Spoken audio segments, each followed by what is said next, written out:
We're looking into Greenstarox's really ambitious series, Album Quest: The Search for the Best Album of All Time. Yeah, it's a fascinating setup. It really is. The idea is albums get drawn into these random groups.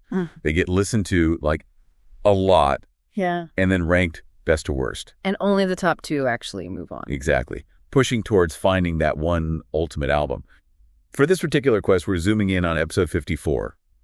And the title, I mean, it just grabs you. Jimmy Page hires a new vocalist and Clannad sing in Latin. Yeah. Quite the combination, isn't it? Who puts those things together? Well, what's really interesting is that the source material itself calls this a really good group of albums. Actually says all 4 are excellent. So, it was obviously a tough call for the author. They even said it really could be any 2 from 4. Wow. Okay. Which straight away raises that question, how do you choose when everything in front of you is genuinely strong? Like really good stuff. Yeah, that's the challenge. So let's unpack who these challengers were in Group 54 that caused such a headache. First, Santana's debut album, Santana. Classic. Absolutely iconic. Then you've got Nickelback with Silverside Up. Polar opposite, almost. But huge commercial success there. Right. And then, for something completely different, Clannad's and Diolaim. Yeah, the folk element. Very distinct. And finally, the collaboration. Coverdale Page. The self-titled album. Heavy hitters, literally. So yeah, you can just hear the diversity right there. Santana, Nickelback, Clannad, Coverdale Page.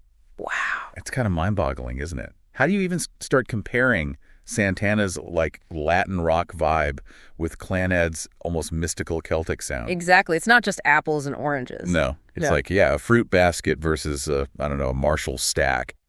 So what criteria do you think rise to the top in an album quest like this when the sounds are just so incredibly different? That's really the core of it, isn't it? It forces you kind of beyond just what genre you like. You have to look for those universal qualities. Things like, how good is the actual songwriting? Are the performances compelling? Does it hit you emotionally? Production too, I guess. Oh, definitely. Yeah. Production quality is huge. How well is it all put together? Does the sound serve the music? Those elements can cut across genres. That's where the real comparison happens, I think. So it's less about, is this rock? Is this folk? And more about, I guess, the overall artistry and impact. Precisely. Makes you think about our own biases, Well, we all lean towards certain sound. We do. So thinking about that wild title again. Jimmy Page hires a new vocalist and Clannad sing in Latin. It really sets up a fascinating clash. After all that listening, all those tough choices for Group 54, which of these super different albums actually won out? Who impressed Greenstrarox the most? Well, the results were definitely interesting, especially given how strong they said all 4 were. Coverdale Page's album, Coverdale Page, actually grabbed the top spot. Okay. Page finds success again. Yeah. It was praised for, and I quote, real heavy riffage and a hard-edged blues rock atmosphere, and crucially noted as being so well produced. The production point again. Exactly. That polish, that clarity and power, it often makes a big difference in these kinds of head-to-head comparisons, especially against maybe something a bit rougher. Okay, so that was number 1. Who snagged second place? Coming in second, showing just how wide the net was cast here, was Clannad's and Diolaim. Wow. From heavy blues rock to that. Right. Described as traditional, folky, but really wondrous. And yes, confirming the title, it does feature them singing in Latin. That's amazing. So you have this ethereal kind of Celtic band holding its own against, Page and Coverdale. It really shows you that excellence comes in, all sorts of packages. Clannad has this unique blend, doesn't it? Ancient sounds, but with these quite sophisticated arrangements. It creates that wondrous feel they mentioned.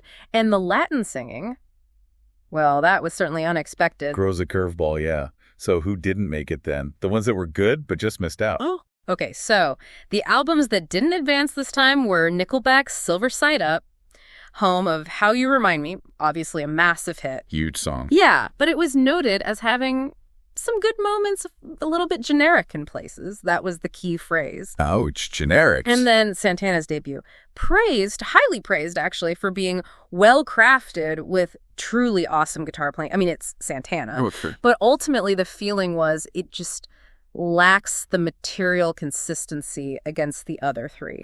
Consistency. That's tough. So even amazing guitar wasn't quite enough. if the whole album didn't hang together as strongly. Seems so. And it's fascinating, isn't it? You've got 4 albums, all called really good, but then tiny things become the deciders. Consistency, that hint of being generic despite hits, stellar production quality, or just that unique sonic identity like Clannad singing in Latin. Yeah, those details really matter in the end.